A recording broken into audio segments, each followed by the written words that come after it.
Good morning, everyone. The success of every corner of our life depends upon the state we are in that moment. So, every action and every result follows the state. So, we must be into a positive or into a resourceful state of being.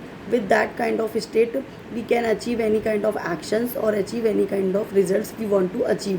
So, with that, how we can change or how we can anchor in the positive or resourceful state of being is that bringing those visuals, those voices and those feelings in this present moment.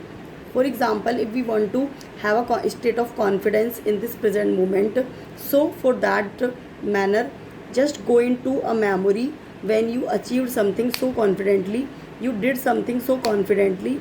Just go into that memory, bring those visuals, that what when you were so confident, what you saw around, bring those visuals inside your mind, as well as when you were achieved something confidently, what were the voices around, hear those voices again and again in your mind, as well as when you achieved that thing confidently, what you felt around, what was the feelings around.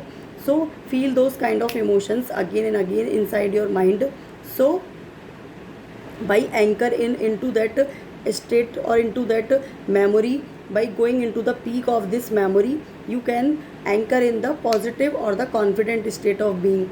So and you can generate a state of confidence in this present state, in this present moment. So then when you have come into that state of confidence, you can achieve any kind of actions or any kind of results you want to achieve. So when we are feeling some while not in a positive or not in a resourceful state of being, we must choose a positive or a resourceful state of being. With this kind of exercise, every time we change our state, we come into some kind of right actions or right kind of results. So we must do this exercise repetitively when we wanted to.